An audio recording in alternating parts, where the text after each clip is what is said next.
तो वह माटी धरती के सामने वह संसारी भव्य जीव जिनवानी के चरणों में अपनी पीड़ा को व्यक्त करता है और उस पीड़ा को व्यक्त करते हुए अत्यंत गदगद होकर के, अत्यंत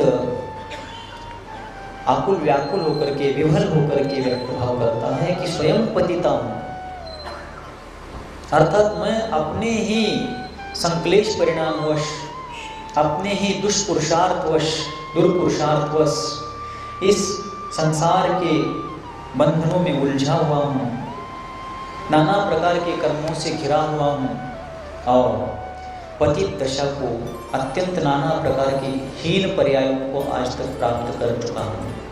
क्योंकि माटी एकेंद्रीय पृथ्वी का ही जीवों में आती है और एकेंद्रीय अवस्था बहुत ही जघन्य अवस्था मानी जाती है। एक अपेक्षा से दुर्लभ लही जो चिंतामणि, जो पर्याय लही रसकनी, तरस पर्याय को चिंतामणि रत्न के समान माना गया और एकेंद्रीय पर्याय को बहुत ही नगण्य माना गया। तो ऐसी पतित दशा में निगोद में अनंत काल मैंने बिताया, अन्य भी एकेंद्रियों में मैंने बहुत सा काल बिताया।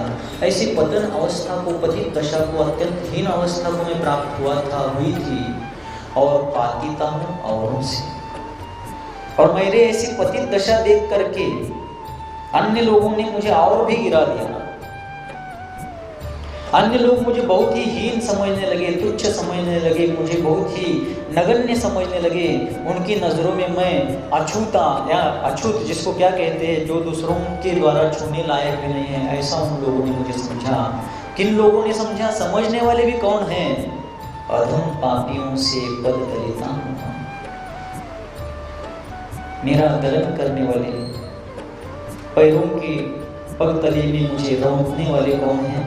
कोई पुण्यात्मा, धर्मात्मा, महात्मा नहीं है, जो स्वयं अधम हैं, जिनका खुद का जीवन दूसरों के, विद्वानों के, सज्जनों के, नीतिकारों के जीवन में, दृष्टि में गिरा हुआ है।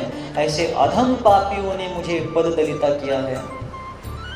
अर्थात मेरे जीवन की दशा को मैंने स्वयं भी पतन के गहरे गर्त में ढकेला था और उसके ऊपर पैर रखकर उसको और नीचे दबाने का कार्य किन्हीं सज्जनों ने नहीं करा। सज्जनों के पैर मेरे सिर पर पड़ते तो मैं और ऊपर उठ जाती, लेकिन अधम पापी लोगों ने, जघन्य जीवन को जीने वाले लोगों ने मेरे जीवन को और ऊपर उठाने के बजाय उसको और पतन के गहरे गर्त में नीचे दबाया। आज भी अपन देखते हैं संसार में कि कोई व्यक्ति पतित दशा में है, दीनहीन दशा में है, वह सुधरने की योग्यता रखता है, भावना रखता है, प्रयासशील है, लेकिन उसको ऊपर उठाने के बजाय उसको और पतित करके उसका मजा उठाने वाले बहुत सारे लोग हैं। कल बताया था, देखकर हालात मेरे खस्ता मकान की, लोगों ने आने जाने का रास्ता बना लिया।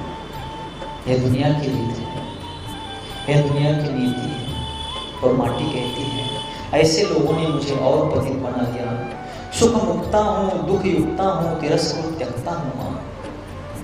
सुख मुक्ता हूँ मतलब सुख से रहित हूँ, मुक्ता यानी रहित, सुख से मुक्त हूँ। दुख युक्ता हूँ अर्थात दुख से युक्त हूँ, दुख से भरी हुई हूँ। तिरस्कृत त्यक्ता हूँ। तिरस्कृत अर्थात सभी ने मेरी नफरत करी है, सभी ने मुझे द्वेष की दृष्टि से देखा है, सभी ने मेरा तिरस्कार किया है। और त्यक्ता हूँ, सभी ने मुझे छोड़ दिया है, बहिष्कृत कर दिया है, मुझे उपेक्षित, दुर्लक्षित कर दिया गया है। इसकी पीड़ा अव्यक्ता है, व्यक्त किसके समय। और मेरी जो पीड़ा है, अनादिकालीन मेरा जो दुख है, वह अव्यक्ता है, अर्थात मेरा दुख मैं व्यक्त नहीं कर सकती। वैसे भी माटी एकेंद्रीय होने के कारण, वाणी से रहित होने के कारण पीड़ा युक्त, दुख युक्त तो जरूर है, लेकिन एकेंद्रीय जीव अपने दुखों को किसी के सामने व्यक्त नहीं कर सकते। त्रस जीव भले दो इंद्रिय हो तो भी उनके पास अभय वचन है। वे दो इंद्रिय जीव आपस में भी कुछ वाणी का प्रयोग कर सकते हैं, करते हैं। आगे के सारे त्रस जीव वाणी का प्रयोग करते हैं, लेकिन एकेंद्रीय जीव कितना भी दुख भोगे लेकिन उसका दुख अव्यक्त रहता है। और दूसरा भी एक सैद्धांतिक अर्थ इसमें से निकल आता है। आप लोगों के लिए प्रश्न है, नारकी ज़्यादा दुखी है क्या एकेंद्रीय जीव ज़्यादा दुखी है?